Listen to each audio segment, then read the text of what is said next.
Hello and welcome to Conversations with the Voice of Reason.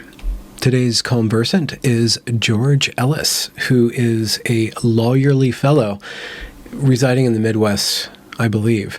I met him on Clubhouse, which is a online chat room kind of thing where there's a lot of overlapping discourses, a lot of different cultural communities intersecting with one another and coming into contact with one another in a way that I haven't seen before outside of social media such as Facebook and Twitter, where everybody's kind of siloed and the conversation style is much more terse, argumentative, and kind of just breaks people apart. In a live conversation format, however, we see the flowering of much more human forms of discourse, in my estimation.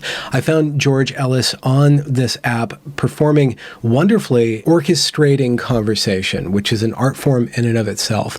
In this conversation, we talk about his propensity to do that, and we also talk about the woke, anti-woke, or illiberal, progressive, and butthurt classical liberal camps, and how they are butting against each other, and what George thinks they are both missing or failing to do. And then we keep on talking about a bunch of other issues because George is an accomplished speaker. Had a lot of fun with him. Glad to introduce him to you all, or if you know him from Clubhouse, I'm glad to give him a deeper dive. So without further ado, here is George Ellis. You have lawyerly tendencies. So I suppose that you went to law school. Sure. What put you on that path? That is a good question, and let me know if I'm too far away from the camera, even though I don't know that I'm going to change it. But let me know anyway.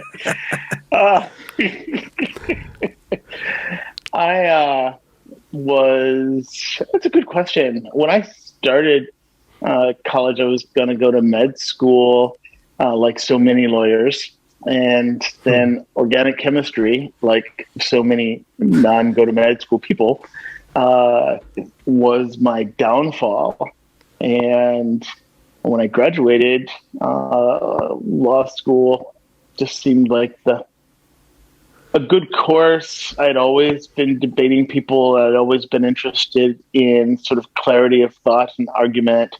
I studied German philosophy as an undergraduate as well, and history. So these are, and English literature. So the three of those together, sort of writing, philosophy, etc., are all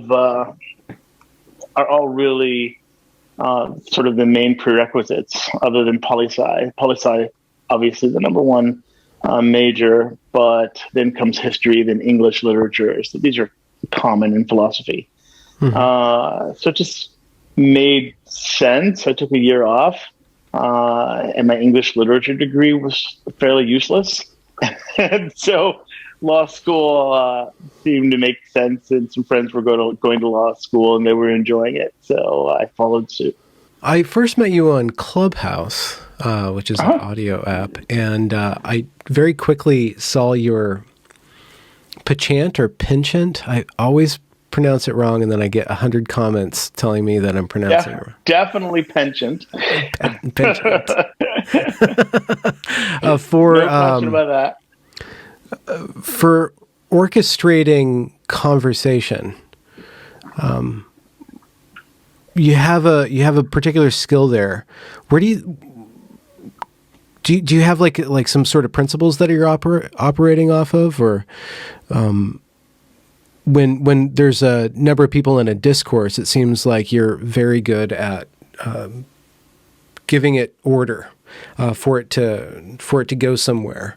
Where did that come from? Is that like a lawyer thing, or something that you developed while you were immersed in your 7 siblings or 8 siblings on the rural Indiana? So there are 4 siblings in my immediate family. My father, he was one of 8. I think that it arises. Well, first of all, the skill set is probably just a result of a lifetime experience of trying both trying to think in ordered ways, perhaps thinking in ordered ways, a lifetime of wanting and insisting on being honest and having integrity with respect to good arguments, and a significant lack of personal sort of moral outrage with respect to ideas, with respect to people's articulation of their philosophies, their lived experiences, etc. And so it probably is all of those. To be sure, having gone to law school facilitates and being an attorney facilitates my ability to construct cogent arguments, but that's not really what you're talking about, because there are lots of attorneys who are on the platform, and quite frankly, a number of them are as angry and to certain extents incoherent in terms of their framing of arguments as many other people. So I don't think that being an attorney necessitates that one be able to do what is so important to me to be able to do. So it's really probably the sources, the things that I mentioned to you, I think, more so than necessarily being an attorney. Mm-hmm. And as you apply that to different discussions, what are some of the patterns that you're seeing, largely speaking, about kind of different camps or different movements within that platform? One, it's tired, and there's even argument about what to call it, but there's this kind of woke, anti-woke discourse that is pretty interesting because there's a lot of friction there. And I've seen you inserted there, and we've had some interactions along those lines. But have you seen like kind of groups or cliques that have certain styles, or that there's a certain kind of ideological input into the way that they communicate, or is communication and ideology kind of distinct? I mean, I guess with respect to different styles, I mean, it is quite interesting to watch these camps. They don't often come together, as you know, or at least not in productive ways. But oftentimes they actually sort of exist very much in silos. And certainly I would say that the camp that is sort of the very progressives with respect to politics, with respect to language, and you'll notice I've changed the word. Yeah. I think that this camp more frequently, they feel more emotional, but I don't know that the use of anecdotes or trauma, I don't know that that's so different, to be honest. So when I go to the folk who are, let's say, more libertarian, and have, or even we could say more classic liberals or classic liberalism, when I go to those rooms, it's not that the folk haven't experienced sort of personal trauma, let's call it. They have. And there are lots of people with stories, and it's clear that there's an enormous amount of pain, especially from the college students who feel that they've been rejected, feel that they've been maligned, etc. But those conversations are convened in in ways that ostensibly put the ideas to the foreground as opposed to people's personal histories, people's personal trauma.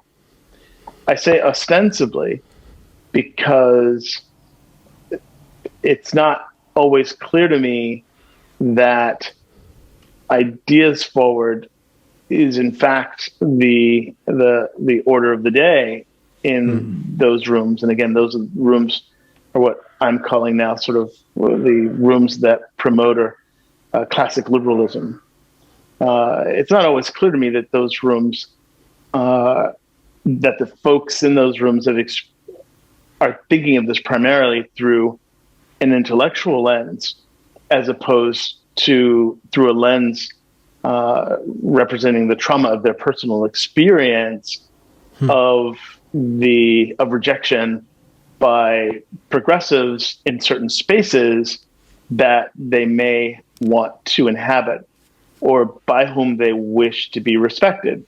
The most obvious being academic spaces. So the spaces are interesting. How they talk, how they communicate is interesting. There's more sort of policing of language and positions in these sort of very progressive rooms. But why do you think that is? Do you have any guesses or thoughts on that? Why do I think that is? I think that because trauma and because sort of an experience of marginalization is presumed, there is a notion of marginalization is presumed, and a part of that presumption sweeps in the attributes and means by which that marginalization takes place. And as a part of this are various narratives. Now, of course, there are linguistic attributes depending on sort of what communities. I move through a huge variety of communities on the platform. So if you're in a queer community with a number of trans people, or with a number of non-binary people, for them, language is one of the primary modes through which their marginalization occurs. So because of that, language is going to be super important. If you're in a room with African Americans and you're talking about police community or police interactions with Black people is sort of a huge vector for that oppression. And as such, that narrative is hegemonic. And so, but then when you go into the classic liberal rooms, you get a very similar hegemony, a very similar sort of the mechanics of the room are quite similar, with some slight differences. But the position in those rooms is a hegemonic position of oppression via this new perspective, oppression as a result of the intolerance of this emerging group, right?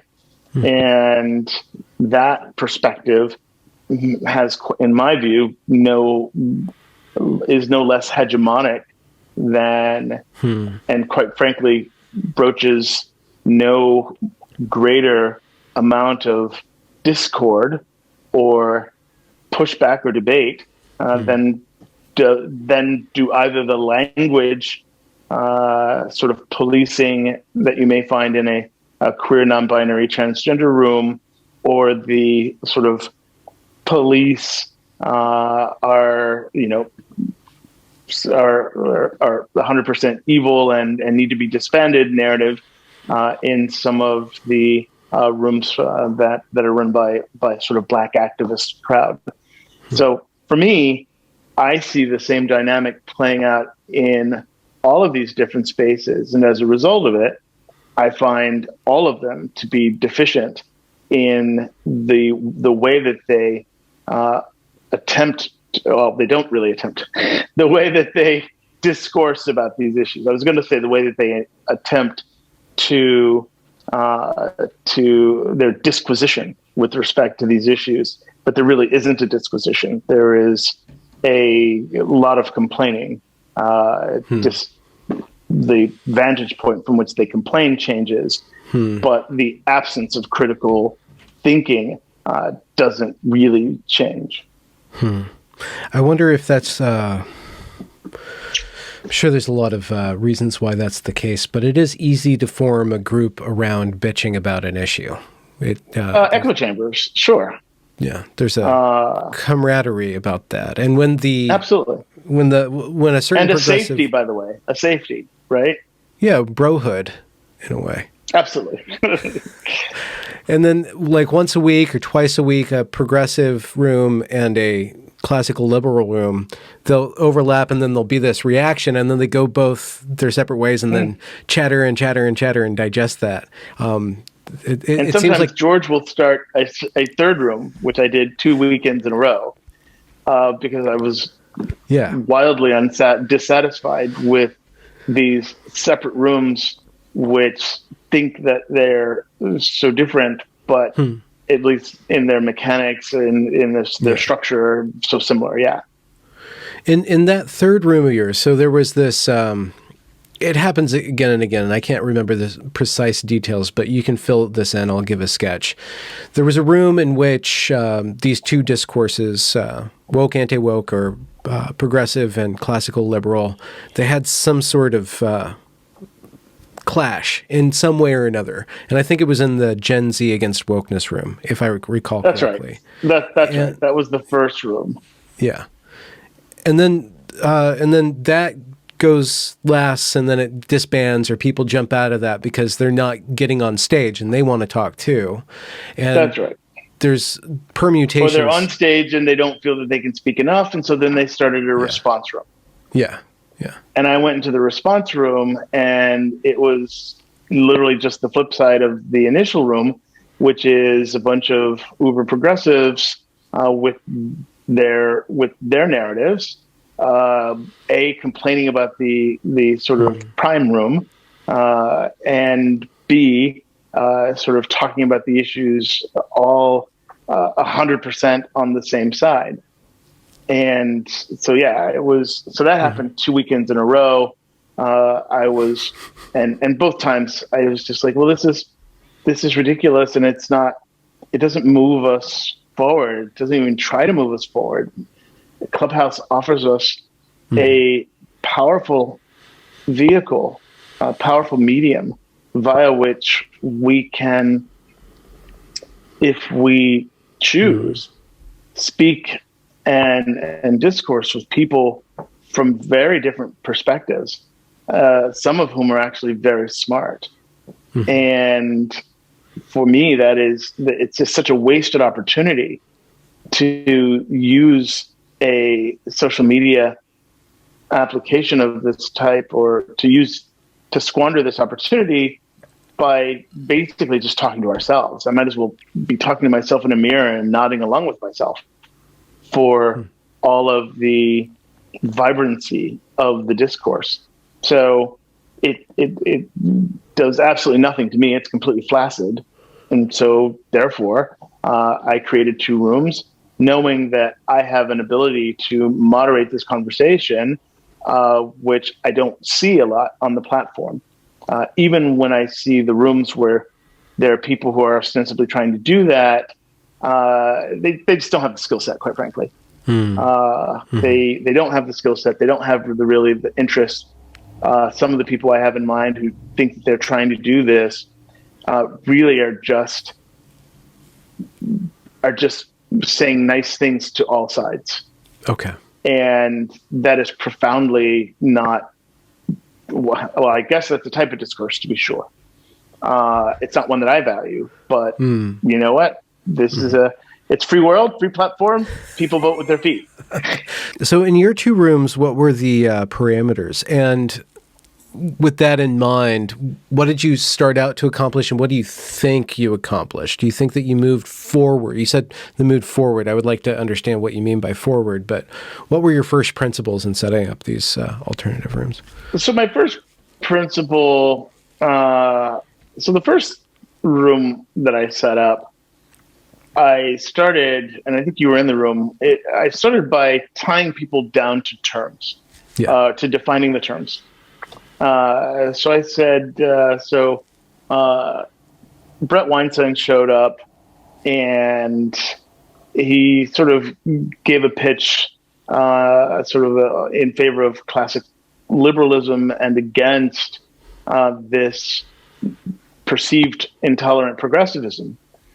And so I said, and he said, they're undermining a number of just essential values. And so I said, okay, just tick those off. I said, just throw them out. I don't want you to take one and try and spin it out. Just spit out a bunch of the classic values that you think, and the necessary values for a functioning democracy that you think are being undermined by this intolerant progressivism. And now I've changed terms again, you'll notice, because I've landed on a term that I think I like best, intolerant progressivism. Okay. And the reason, by the way, there is a reason I'm not using the word woke. It is because one of the things that drives Black people crazy is that this word has been sort of ripped out of its original context. It's been used and hijacked by a bunch of other people who are certainly leftists, right? But they may mean more than sort of the folks who originally coined this term. So in somewhat deference to that, I mean, the English language is more than sufficiently robust for us to find additional nomenclature. So I have landed on intolerant progressivism. And I like that because the folks has that we're 9 talking syllables about, instead of 1. well, sure, but because the folk we're talking about would certainly perceive themselves most often as progressives, or at least the folks who the anti-side think are the problem would identify themselves as progressives, to be sure. And I add intolerant because that's how they're perceived by this other side, right? Okay. So I wanted to first define the terms, and so I asked the two sides represented in the room, Brett Weinstein on one side, and I had a great attorney who's a buddy of mine on the platform, Riley Ross, on the other side, and a smart attorney, civil rights attorney out of Philly. And, I really started pinging back between the two of them. And actually, that's one of the just key to things correct you, Brett Weinstein left, and you forced me to take his. You forced me to take his position, yes. And then you pitted me against an attorney. Oh, that's fine. Attorneys aren't special in this, so that's absolutely right. Brett was my first protagonist on the classic liberal side. He said he did, and in all fairness to him, he had said that he was going to have to leave. And then he did. Go figure. So, and then I tapped you. And I think also Steve Blackwood was probably there. I like Steve a lot. So it was really sort of you and Steven, and I had Riley and maybe someone, and probably El Janelle on the other side. And so that's a George thing to do, and a lot of people don't do this. And that is, if I want to move an issue forward and I see any issue, if I want to productively cover ground and I see that I've got people on stage who are highly qualified and capable of doing that, I will ping back and forth between them in lieu of this sort of, let's get everybody to tell their story. Yeah. I'm not interested in everyone telling their story. That's not what a George stage is about.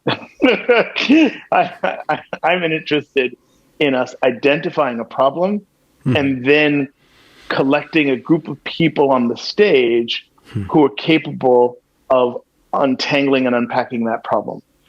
And so another one of the things that I do, this goes to a question that you asked a while ago, is, so for example, in this discussion, I was the only moderator. I was the only person with a moderator badge. Didn't give anybody else a moderator badge. Nobody else is bringing up anybody on my stage on those stages. There are other stages where if I don't think the issue is super, super controversial, mod badges don't matter, right? But on an issue like this, which I think is super controversial, I want to be the sole determiner of who comes on stage. And so when people raise their hands in the audience, I'm thoroughly looking at their profiles. And to be honest, for both of the two rooms that we're talking about here, this sort of intolerant progressive versus classic liberals, or how should we say, since we called the progressives intolerant progressives, I guess we'll have to coin a term, butthurt classic liberals.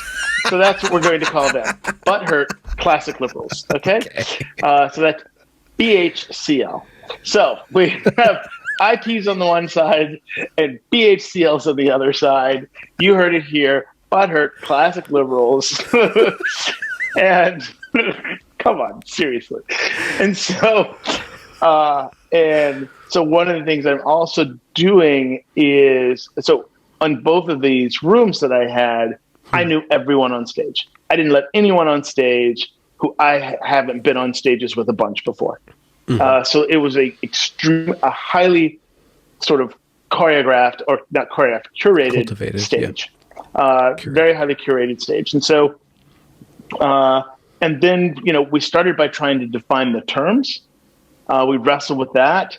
And then, of course, the idea would be to once you've defined the terms, and then have the honest discussion as to what are the pain points in both directions. So that was the goal. I think it's a longer conversation than we had time for, given the hour at which both of these were begun. But your question is also, do I think that something was accomplished? I think the answer is yes. Several things were accomplished. One, I showed myself to be someone who is capable of convening an intelligent conversation about this issue. And not just an intelligent conversation, but an intelligent dialectic. I mean, I created a room called the Dialectic Room. So someone who is ready, willing, and able to host and to moderate that conversation. I also think that it showed people on both sides that this conversation can be held or can be moderated across this divide. And I think that those are things that are super cool, because it is my greatest hope. My desire for myself on the platform is to be one of the people who wants to have the hard debates, wants to convene qualified people to have these hard debates. And when I say qualified, I don't mean Harvard-trained lawyers or whatever. I just mean smart, articulate, thoughtful people. Yeah. Okay? I deeply am not a sort of education snob, but I want to be someone who is known to be able to moderate these conversations in a productive way. So yesterday I was on a stage with some civil rights attorneys, and these are African-American civil rights attorneys, and it was called the Civil Rights Dinner Party is what the room was called. And it happens on Tuesdays and Thursdays. And I'm sure they're used to talking to themselves, but it so happened that two of the people who showed up are these Ivy League trained African-American women who were both former federal prosecutors. And when statements were casually thrown around about how prosecutors do X, Y, and Z, and they fudge cases and they overcharge and et cetera, these women were having none of it. They were having none of it. And so it was a place, and so where I inserted myself was to really heap praise on one of these women, because and the room deeply agreed with this. So this was a powerful sort of role, a synergistic role that I chose to play, because she'd been taking some heat, and I said, "Hey, folks," I said, "first of all, let's understand how tough this is for her to be in this space." And I said, "But we need you in this space." I said, "In more Black people on this platform, especially these sort of activist group, right? That we call them intolerant progressive group. They need to hear what you have to say, because this woman's like, hey, I've been arrested. I've been racially profiled. So no, you can't throw me out and say I'm not one of you. Okay, my family has been racially profiled. So just because I was a prosecutor and a good prosecutor doesn't mean that I am somehow hostile to Black people, that I somehow have an agenda which is counter to the agenda of to the promotion of Black people." And that's a powerful voice that needs to really have space made for it within this discourse internal to the Black community on Clubhouse or in the wider world. And so I said many, many times over, and there was another woman who, like I said, was also I believe also Ivy League trained federal prosecutor. These are brilliant people, both of them. The one went to Harvard, blah, blah, blah. Again, not trying to be a school elitist, but she's now at a huge, top law firm, blah, blah, blah. Mm-hmm. And again, and I said to the host, I said, we need to sort of take this show on the road, because far more of the quote activist class and those who follow them, right? Because there's a class of people who have big voices, and then there's thousands of people who follow them. Mm-hmm. I said they need to hear this conversation. And by the way, not just with these two women, this was an amazing conversation with attorneys who are on the front line, bringing lawsuits against police, bringing lawsuits against prosecutors, et cetera, as well as these two women who stood up for their profession as federal prosecutors. And it was, of course, an enormously, it was mostly cordial, but it was overwhelmingly a cordial and a super amazing and sophisticated discourse. I mean, there was an enormous amount of detail, because these people were experts on both sides. I mean, like super experts. And so that is a conversation that I've actually never heard on Clubhouse. And as I told them, it needs to happen far more frequently. And sort of that quote intolerant on the left needs to hear this, because, I think that oftentimes they're selling snake oil. No different than what you can see on the right. There's enough snake oil to go around. Mm-hmm. But I do believe that oftentimes the people on that intolerant left are selling snake oil to people. This whole, now it's called abolition. This idea, the whole idea that we should just get rid of all police and get rid of policing agencies, and the criminal justice system needs to be totally deconstructed and done away with, or whatever. It's just all nonsense. It's snake oil. It's literally nonsense. And it's pretty dangerous nonsense, though, if it goes too far. Really? You think it'll? Is it really? Well, I mean, do you really think that we're going to get rid of police and prosecutors in America anytime soon? We may do some experimentation with reallocation of resources. Guess what? I'm actually all for that. I've got friends. One of my buddies is a police chief of a large city. I mean, he'd be the first to tell you that they answer ungodly numbers of calls that don't require police. So that, to me, anyone who's a libertarian should have no problem with the idea that different localities are going to experiment with how they allocate resources. Yeah, absolutely. I was just saying that the rhetoric around dismantling the criminal justice system, or throwing it out when or ignoring it, or overreacting when it doesn't provide you the answer that you want. Like we're on the eve of Derek Chauvin's trial. Sure. It could erupt, and or what happened last summer in Portland specifically is that the rioters, which were assaulting a federal building night after night after night, they were rounded up by the police and let go the next day. There was no prosecution at all. The people just said don't prosecute these people at all, which has caused chaos over and over and over again. I just think that's true. There's a level of dangerousness when you're promoting, sure. And then on Twitter, let's just say, which is imaginary, but still, there's hundreds of thousands of people thinking that the justice system is inherently evil and out to oppress. Sure, but there are millions. But there are millions of white nationals who are preparing to storm to resist their government, like millions, and so. The FBI is crystal clear on what the greater threat is in this country, violence, et cetera, from the left or from white nationals. They're crystal clear on this and have been for years. I think that concern is disproportionate to the actual risk. It wasn't BLM and Antifa, which were on the cusp of decapitating the third branch of our federal government. Are you talking about the Capitol? January 6th. Okay. Absolutely. Yeah. It is just beyond belief to me.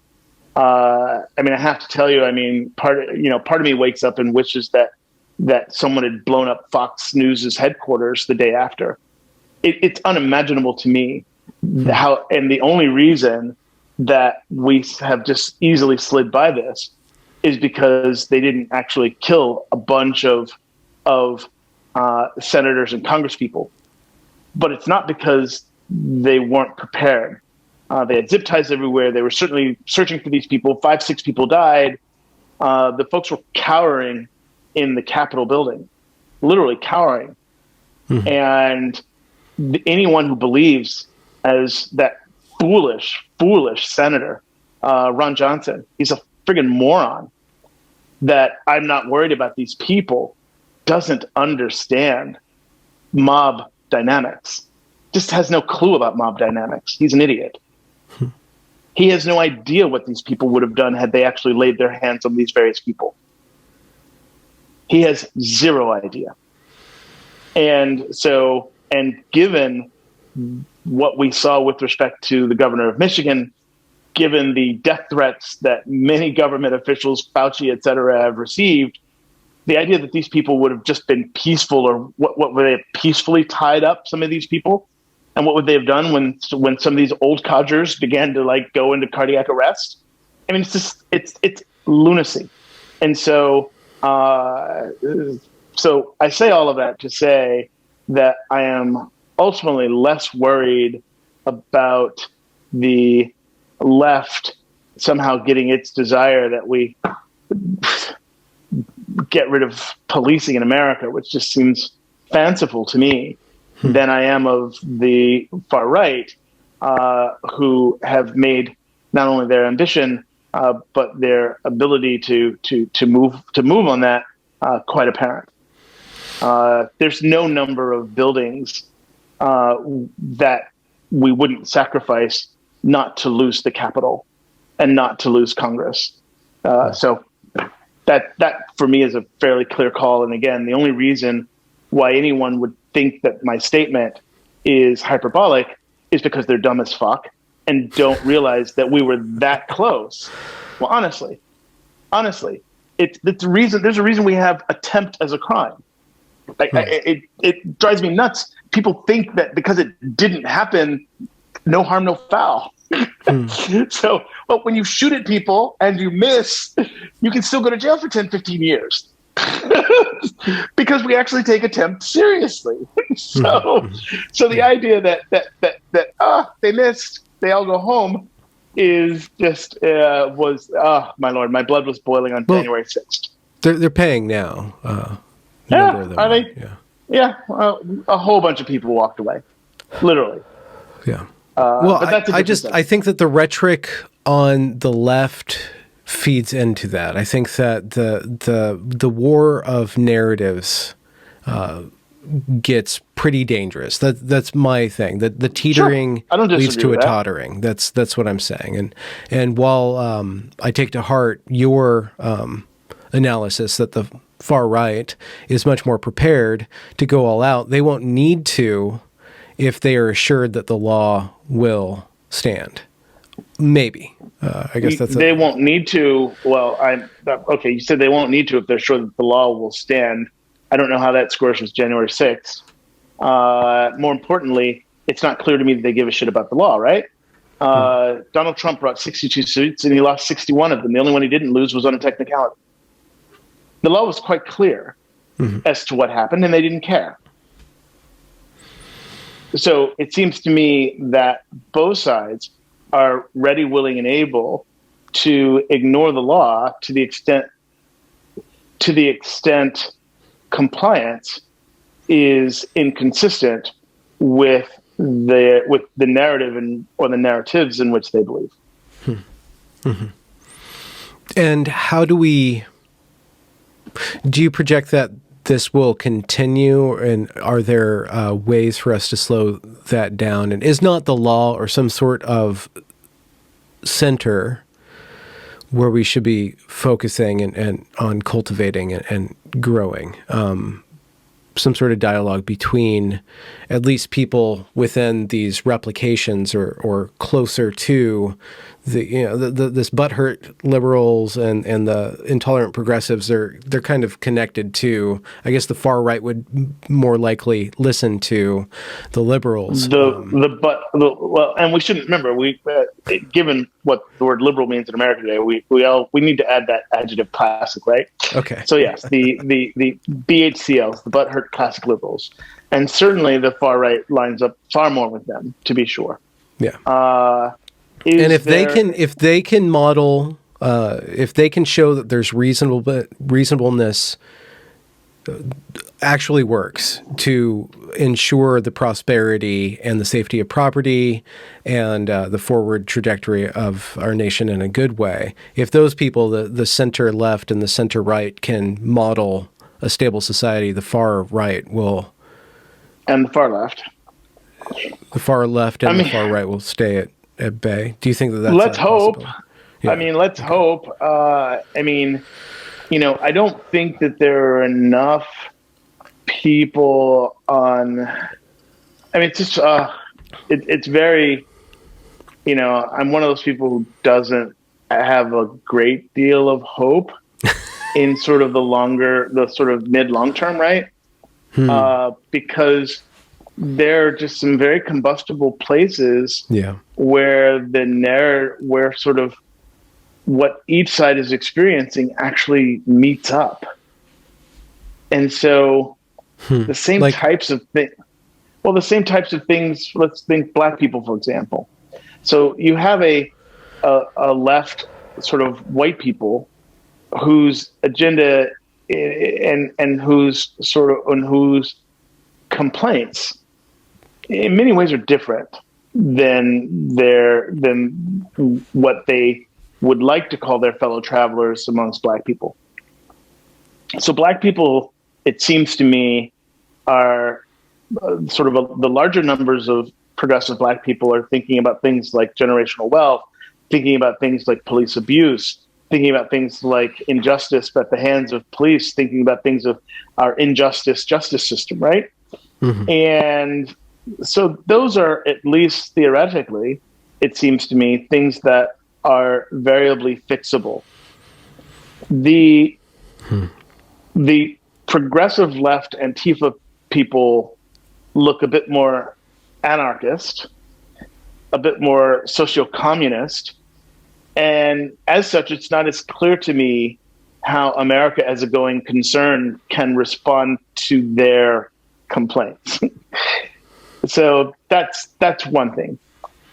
Then when you look at the folk on the right, and who sort of the chief complainers there are. Sure, you've got the canceled people who didn't get a book deal, right? You've got those people, but that's not where the real threat lies. The folks who were storming the Capitol aren't folks who didn't get a book deal.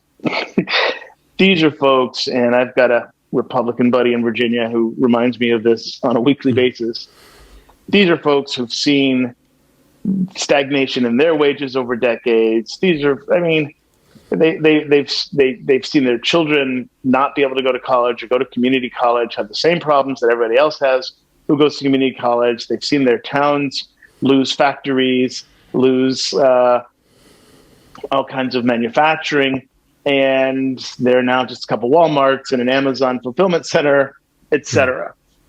So there comes a point when it seems to me that a big chunk of the left has a very similar complaint to that part of the right. And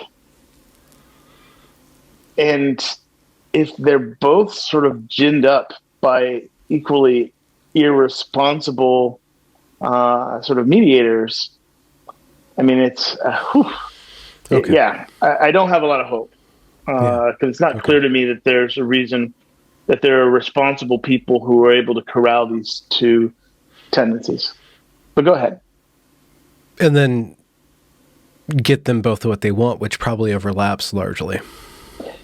Oh, yes. I mean, you know, to the extent we can find people, and let's be honest, Trump, in a part of him, and don't get me wrong, obviously, Trump for me is a loathsome human being, but a part of his sort of instinctual brand of politics recognized that you have similar grievances on both these sides, right? He talked about Black people, talked about sort of what, and although I understand that he was frequently talking about Black people in order to talk to white suburban people, but a part of him actually believed that. A part of him did believe that, hey, you know, I am working on stuff that's to your benefit. And that's putting aside whatever else he was doing from a sort of federal judge's perspective and from a jurisprudential perspective. But that wasn't actually Trump, right? That's the Heritage Foundation and folks like this who have for you know a long time had lists of judges. So Trump didn't know about this. He doesn't. That's not his bailiwick. He's just doing what other people tell him to do. But when it comes to sort of the economy, he really was thinking that he was speaking both to sort of disenfranchised white people with grievances, as well as disenfranchised, and now I mean economically disenfranchised Black people. So if we could actually find a much better vessel for that message, I think if that message were packaged well, you could take an enormous amount of the antipathy, an enormous amount of the anger and the temperature out of those far movements. In fact, I think you would take the most important parts out of both of them. Mm-hmm. Mm-hmm. The right would lose one of its largest sort of voting blocks, and the far left would equally lose one of its most important voting blocks. Mm-hmm. Mm-hmm. So do you think that these conversations that we both kind of we're poking fun at and on one level of analysis, these two camps on Clubhouse and social media, bickering, echo chambers coming and going.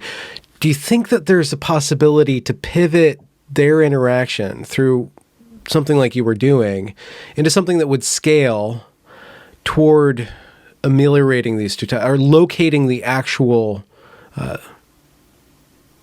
issues that both sides have, or that are represented by these two sides, the woke, anti-woke, or the intolerant progressive and the butthurt classical liberals? So that is something I have been thinking about for quite some time, and I should have done this at the beginning, by the way, and gotten rid of the light of God that was behind my head. But I felt I looked angelic. I like it. Yeah, the halo, it suits you. Yes, I thought I looked angelic. Yeah, I think it's actually difficult. I think it's difficult in the same way. I assume by now you know who Dekai is, right? He's an AI specialist. Oh, okay. He's all over the platform. Okay. So in the same way that it's difficult to deploy algorithms that are truth algorithms. What would that be? Like something that can fact check something? Is that what you mean? Like there are lots of different ways, actually. So, and that's a big discussion, but it would look like AI based / machine learning based vehicles for assessing likely verisimilitude of all types of different claims. And you've got various high level, Google's working on this through their Google research.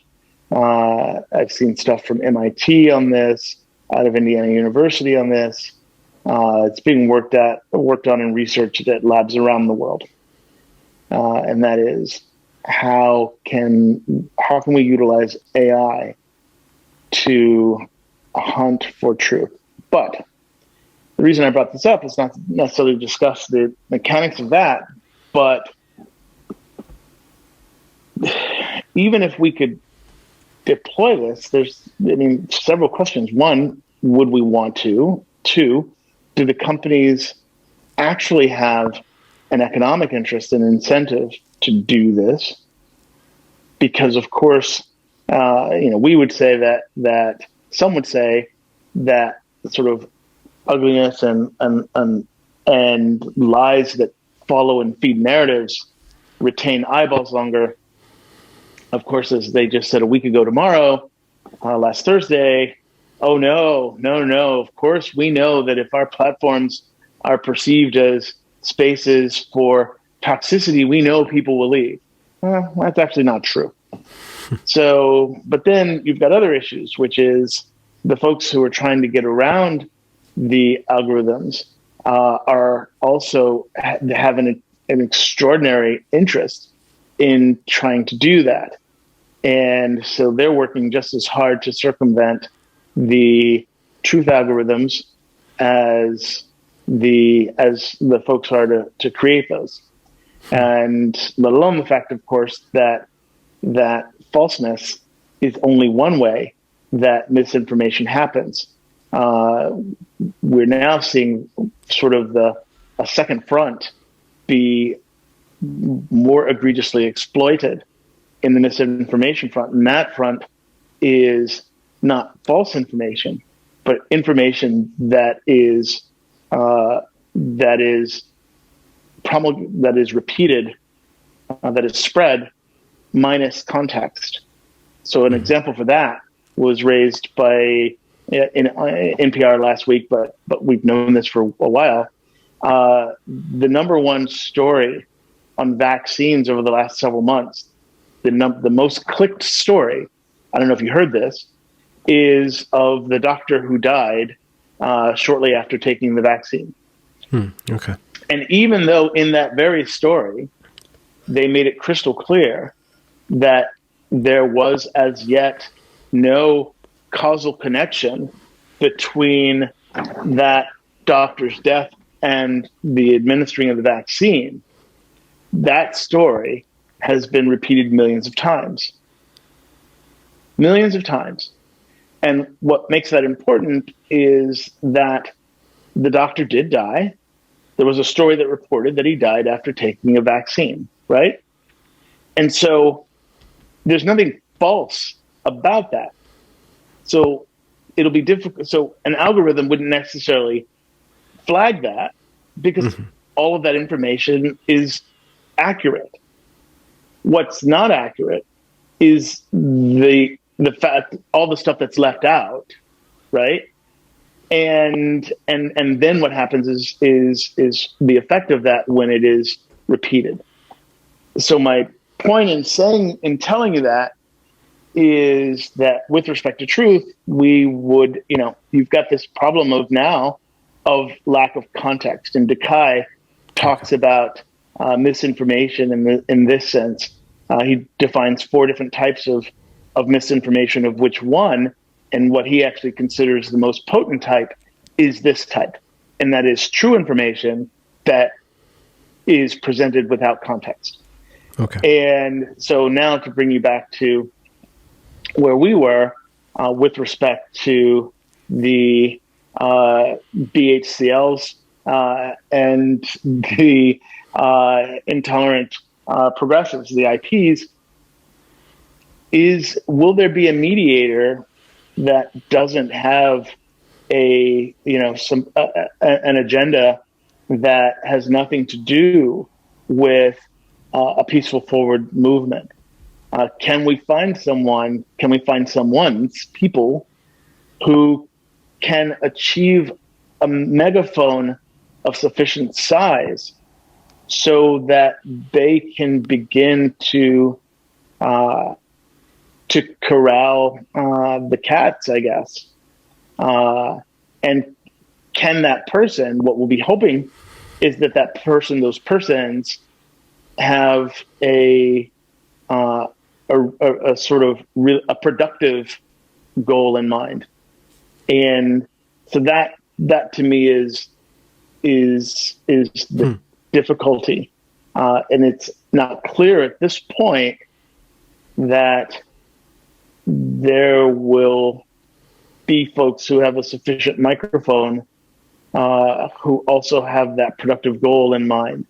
Who knows? Maybe AOC will become such a person. It feels like we're hearing less from her these days. It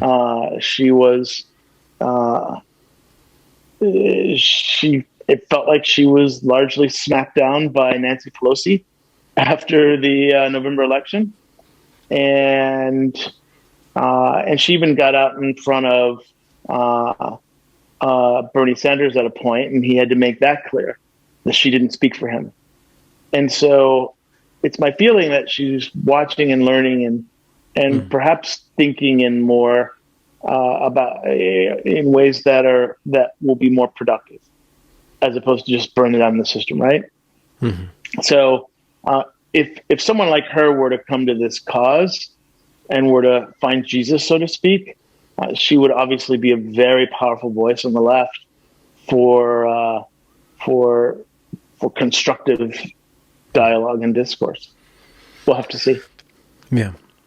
But do you have a hope, or do you feel promise in generating rooms like you do, where you're bringing in 2 disparate groups who have tendencies to just generate a lot of content out of their animosity for one another, bringing them to task, stapling down, like those 2 rooms that we were talking about, like stapling down discourse and then proceeding from rooted language to some sort of common narrative, or at least like the glimmer of understanding? Do you think by doing that as a practice, that will in and of itself kind of change the discourse on a small level?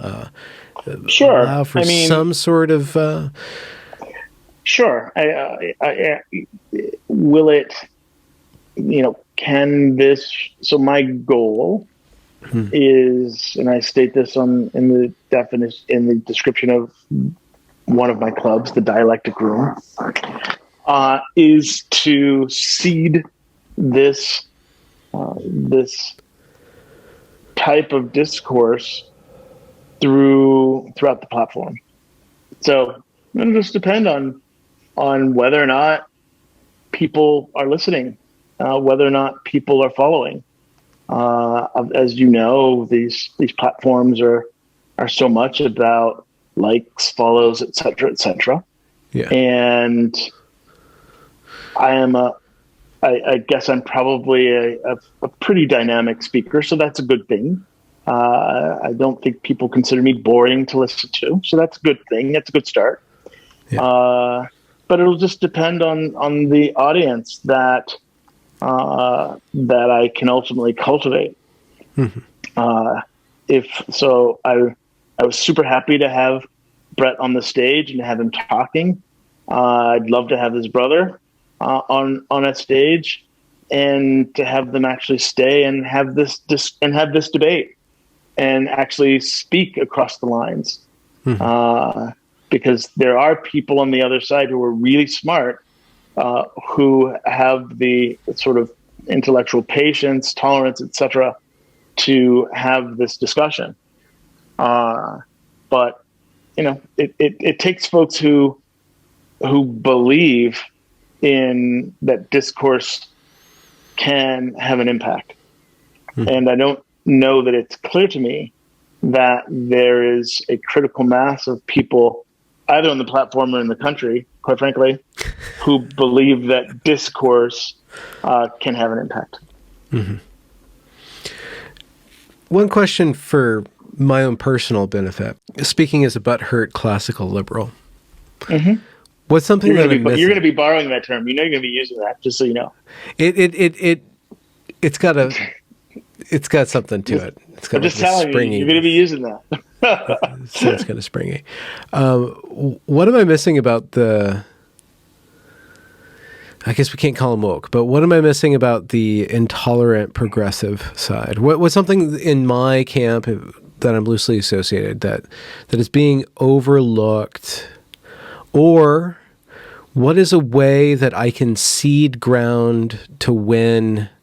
I think it's easy. I think that's easy. That's super easy. So things like meritocracy. Meritocracy is nonsense. It's a sham.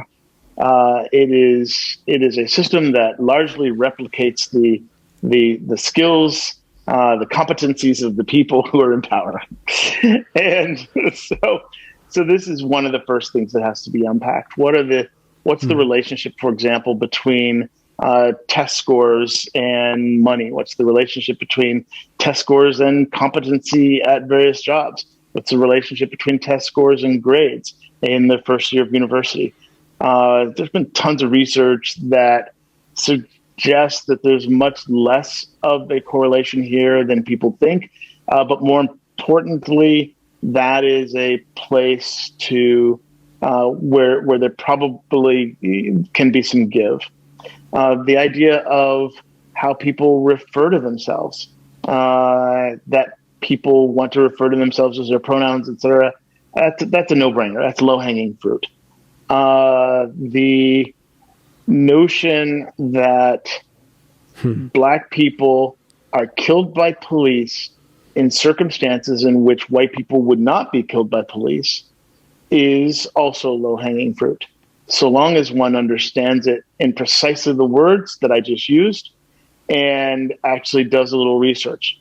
So even the studies that purport to find no difference, or to even suggest that maybe white people might be shot sooner, don't go nearly far enough into the details in order to answer the question. And quite frankly, they'll fail at it. You won't find white people selling cigarettes being killed. You won't find white people who are walking away from the police being shot in the back. In fact, we see lots and lots of white people who are waving guns who are talked down. So, and that's not to say that there aren't white people who are shot by police. But what I would argue is when you actually look under the hood, you'll find they presented a vastly more obvious threat than similarly situated Black people who were killed. And so those folks who think that they can answer this by just looking at the numbers are,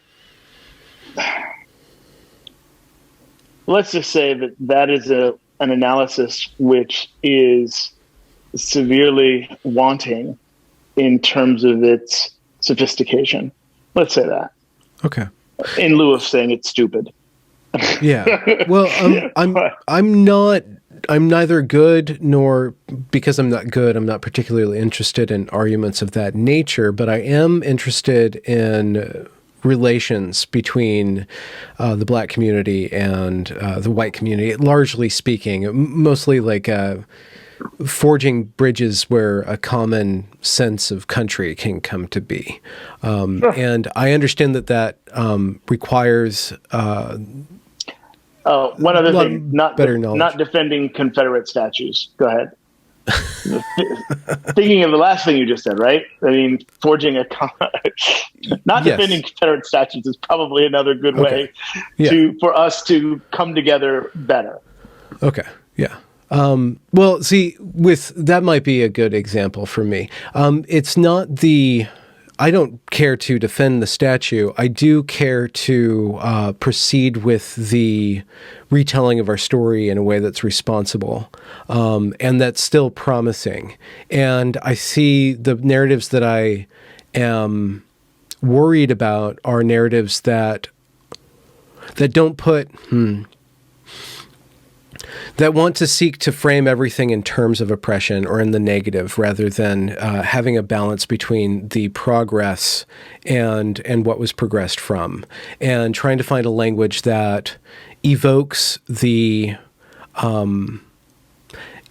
responsibly evokes the detriments and the problems with our society and the so-called sins of America, and puts them in place, but makes them subservient to a higher goal, which would be some sort of restitution and some sort of future where possibility and potentiality are activated.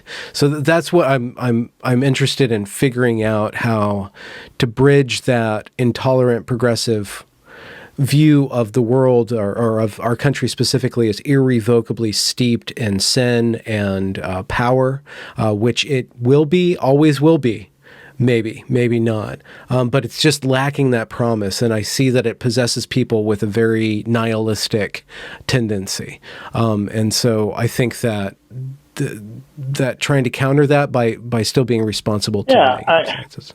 I think that you can, again, I think you can chip away at the numbers to the extent you do different things, right? So to the extent we address some of the criminal justice concerns, you will be able to pick off certain numbers of Black people. If you get rid of a lot of these laws that have victimless crimes, you will do that. If you deal with the cash bail system, you will pick off Black people. If you deal with, so there are lots of ways. And by picking off Black people, I just want you to clarify that. Sure. Separating people from, well, no, I knew what it meant. Yeah, I did too, but I just... No, I mean, I knew what you meant, but it means separating people from a cohort of burn it all down folk. Yeah. So the goal is to have fewer of the burn it all down folk. Yeah. And so I think there are lots of things that can be done which will pick off, which will convert some of the burn it all down folk to the, we see progress folk. And we'll need to do this on both sides. Such as, throw bones to the other side. I don't know about the far right. I don't know exactly what they want, but the far right is, come on, they have interest also, right? Or at least they have constituents. One of their constituents are the people we described who have seen their economic futures disappear. Yeah. And so we'll need to do something about that. And to the extent we do something about that, we will leave fewer and fewer people prepared to go to sort of crazy lengths based upon sort of nonsense that they hear, because they'll have comfortable lives that they won't be willing to sacrifice. That right there is the promise of America. Make everybody comfortable enough to where they buy into the system. And there's nothing wrong with that. That's fine. I mean, that's a successful system. Yeah. When things are heading towards revolution is when obviously it has failed. So if people are placated, If they're somatized, then that's Or a engaged in successful system. productive activity that allows them to have a really nice, comfortable life. You prefer that over being somatized? Slightly. I like being Okay. creative, slightly. That's fair. I thought somatized is creative, but that's fine. Okay. Sure. Engaged in productive work that makes them happy with their lives. That works. Yeah. Okay. It sounds like you should have written several books by now. How many have you written, and how many will you write that will be published in relatively soon, like this month or next? That's hilarious. None have I written. I don't know that I will write because it's not clear to me that people read, or at least it's not clear to me that the people who should read. So there are a lot of people who are reading it's great, I guess, clap. But it feels like our culture has moved, that we're not only are we a post-truth culture, but we're moving back to a verbal post-reading. Yeah, absolutely, right? We're going back to verbal 150, then 240, then 280 characters. I've been saying to my millennial friends and now Gen Z friends forever, you cannot have cogent arguments about complicated things in 280 characters. It cannot be done. Mm-hmm. Or with 20 people on your stage. Or with 20 people on your stage. Yeah. Not unless you're George, where it's clear fairly early on that I've got tight reins on it. But no, my stages, I generally don't want to have more than the number of people that I can see without scrolling. Yeah, I think 12 is, I think Jesus had it right. 12 is good. Sure. 13 that if you don't mind somebody betraying you at the end. But what would you be if you were to disparagingly describe your political echo chamber that you exist within as yourself? Oh, I am slightly more tolerant and slightly less butthurt than. Oh, so well, I don't know. I really am both. I feel the butthurtness. My language gets policed. my ideas get policed. I was managing a conversation with. I don't know if you were in the conversation with the kid who created. Oh, did you? No, you weren't there. The Ivy League commercial conversation that says we should get rid of the Ivy League. Do you remember seeing that room at all? I missed that. So that was a super interesting room because it turned out that there was a guy at Yale. He created an app for Ivy League students, which allows them to speak more freely. So almost a Parler light, right? But he's a Jewish kid from Yale. And then there was another woman from Yale, a black woman, who was going bananas about how evil that app was. And she was reading entries, right, to give examples of how evil it was. And this kid who designed the app is super smart. And he's like, well, first of all, did you see how many repeats that got? He said it got 0 repeats. He said nobody actually heard that. Nobody listened to that. It was a tree falling in a forest and no one was around. And so he had all that data in real time, literally in real time. It was awesome. And then he said, and here are all these other tweets that you're not reading. And they're not tweets. I don't remember what he called them. But here are all these other entries that you're not reading. And they're getting repeated. This one was 100 times, blah, blah, blah, right? So he's got great data. And so in my opinion, he ran laps around her. But she certainly was smart and she was articulate and she sounded good. And so I then proceeded to take her through a series of questions, at the end of which I asked her about the notion, did she believe that people have a right to say things that are ugly? And she said no. And she's young enough to be my daughter. And I said, I have to tell you, as much as I think you're awesome and you're going to be amazing in the future, we are now on opposite sides. I said, because I live in a world where I believe people have an absolute right to say super ugly things. And so I am a queer Black man who definitely will respect people's pronouns and so on and so forth. None of that costs me anything, right? But at the same time, I'm not taking any hostages over the right of free speech. I have a pretty sort of shoot to kill attitude towards that. But free speech doesn't mean that that people can't boycott. Exactly. Of course, people could boycott you. I have no problem with that. Yeah. Presumably, no one who believes in speech does, right? But can you blockade someone from speaking and so forth physically? Well, now you're going further probably than I'm willing to go, because now you're directly impeding other people who may want to hear this from doing so. Can you shout the person down effectively doing the same thing? No, probably not that either. So I've got some all of that to say that if you were to go through the list of issues, unfortunately, I'm probably pretty hard in the center.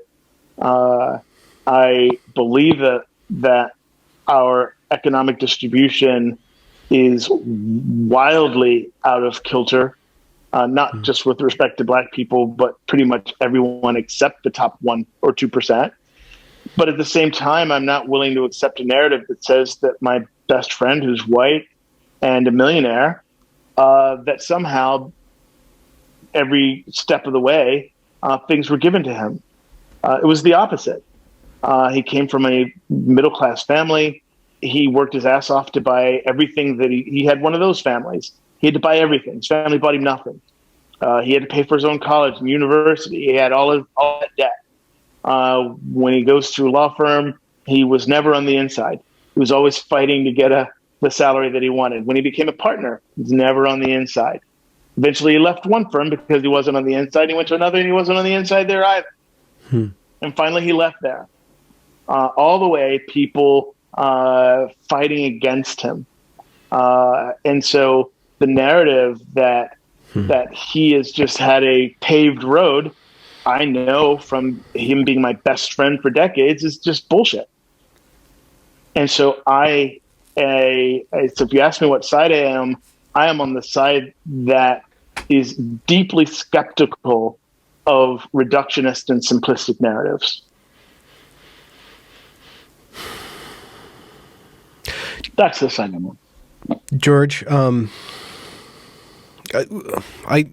need to come up with a snarky way of putting the complexitists. You're of the complexitists or something. That works. I'm liking that. We're doing neologisms here. I think that's a good place to let your phone get more battery. I definitely could listen to you for hours and speak with you for hours. You have a gift for being in the taco sphere or the conversiverse or whatever it's called. That's awesome. Did you just put me in the Taco Bell sphere? Taco sphere. Yeah, just with a K. Wait, we need an L there. No, it's the L that's missing. Yeah, it's the talcus. It's the L that's missing. Okay, because without the L, you've got me in the tacosphere. I'm like, really, the tacosphere?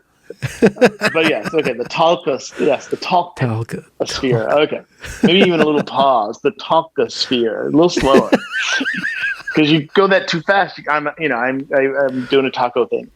You can do a taco. Are you not into tacos? Oh, no, I'm actually planning to go. I was in Mexico working from home just for the fun of it 3 times in 2019. And I'll probably go spend a month in Mexico and work from there in the next month. So, no, I love tacos. Excellent. Okay. All right. Sir, have a good night. Enjoy your tacos. This was a blast. Thank you very much. Take care. It was fun. Okay. Ciao. Bye. Bye. Congratulations for reaching the end of the discussion. If you enjoyed it, do be sure to leave a review or a comment or a thumbs up or whatever you need to do to show that glorious algorithm that this is some good stuff. And do be sure to go and check that back catalog, as it is brimming full of fantastic conversations. Links to provide monetary support are down there in the description as well. Have a good night.